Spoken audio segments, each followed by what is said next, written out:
ఓం శ్రీ మహాగణాధిపతి నమః. శ్రీ గురుభ్యో నమః. భాగవతం 6వ రోజు పారాయణం. వేదవ్యాసుడు నారద భగవానుడు ప్రార్థిస్తే ఆయన సలహా మేరకు వ్యాసుడు తన ఆశ్రమంలో భాగవతాన్ని రచించడం ప్రారంభం చేశాడు. దానిని మన అదృష్టవశాత్తు మన తెలుగువారైన పోతనామాత్యులు ఆంధ్రీకరించారు. శారద నీరదేందు గణసార పటీర మరాళ మల్లికా హార తోషార భయన రజతాచల కాస పణీస కుందామందార సుధాపయోధి సితాదామర సామర వాహిని శుభ కారత నొప్పు నిన్ను పదిగానక నెన్నడు గల్గు భారతి అని పోతనగారు ఆ శారదాదేవిని స్తోత్రం చేసి ఆంధ్రీకరించడం ప్రారంభం చేస్తే ఆ మహానుభావుడు కలవలకుగా పడిపోయాయి పదాలు. ఒక అద్భుతమైన ఆంధ్రీకరణం ఆ రోజున జరిగింది. అటువంటి భాగవతంలో సౌనకాది మహర్షులందరూ కూడా దీర్ఘ సత్రయాగం చేస్తున్నారు. అసలు సత్రయాగం అంటే ఏంటి? సత్రయాగం అంటే ఒక విచిత్రమైనటువంటి యాగం.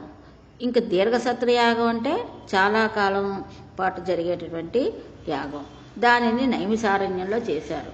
ఈ సత్రయాగం అంటే ఏంటంటే ఎవరు ఋత్విక్కులుగా ఉంటారో వారే యజమానులుగా ఉండి దానిని యాగం చేస్తారు. అటువంటి యాగాన్ని సత్రయాగం అంటారు.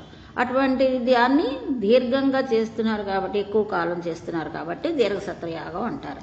దానికి అనువైన ప్రదేశం నైమిసారణ్యంగా నిర్ణయించుకున్నారు. అది విష్ణు భగవాని శక్తి ప్రకటితమైన క్షేత్రం.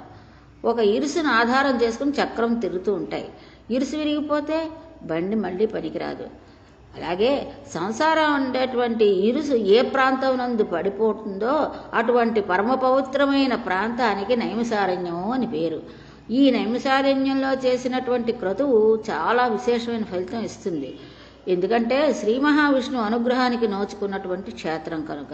అటువంటి క్షేత్రంలో దీర్ఘసత్రయాగం చేస్తే చాలా బాగుంటుందని సౌనకాది మహర్షులందరూ కూడా ఈ యాగాన్ని ప్రారంభించారు. అక్కడికి సూత మహర్షి విచ్చేశారు. ఒక కోయిలు వచ్చిందనుకోండి, దాన్ని మనం పాట పాడితే బాగుండని కోరుకుంటాం. ఒక నెమలి చూసామనుకోండి, ఇది పురి విప్పితే బాగుంటుందని అనుకుంటాం. ఎందుచేత? అది పురి విప్ప ఆడుతున్న నెమలి అందంగా ఉంటుంది కనుక. అలాగే సూతుడు కనబడినప్పుడు, అయ్యా భగవంతుడి గురించి 4 మాటలు చెప్పండి అని అడగకపోతే అలా అడగనివాడు చాలా అదృష్టవంతుడు.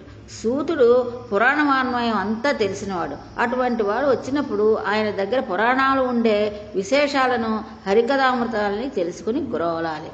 అందుకని సౌనకాది మహర్షులు సూతుడిని అడిగారు, అయ్యా నీవు రోమహర్షుని కుమారుడు కదా, అంటే సూతుడు రోమహర్షుని కుమారుడు అనమాట.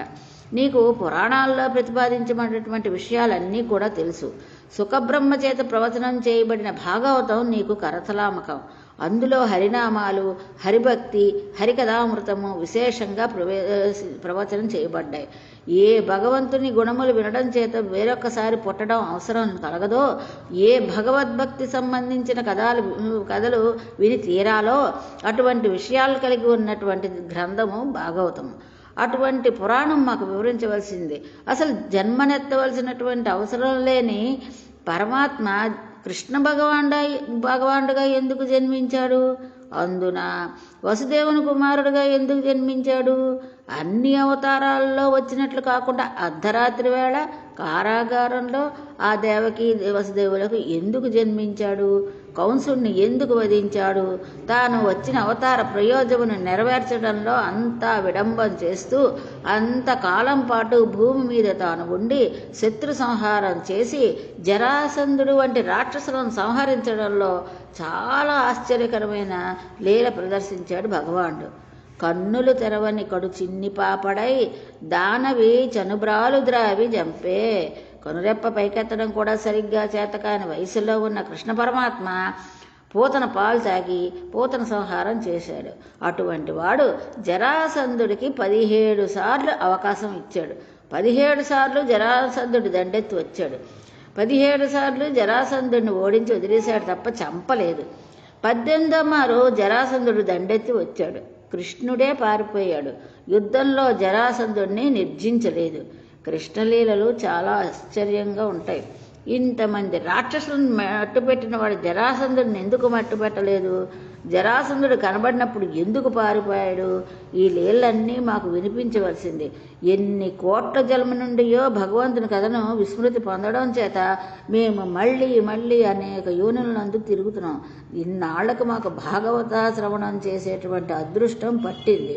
అందుచేత ఓ సూత మహానుభావ, సుఖమహర్షి, ఈ భగవత్ కథలను కలుగడినటువంటి అమృత స్వరూపము కనుక దానికి భాగవతము అని పేరు. అంటే భగవత్ కథలు కలిగినటువంటిది కనుక భాగవతం అని పేరు అని చెప్పారు. 6వ రోజు పారాయణం సంపూర్ణం. స్వస్తి.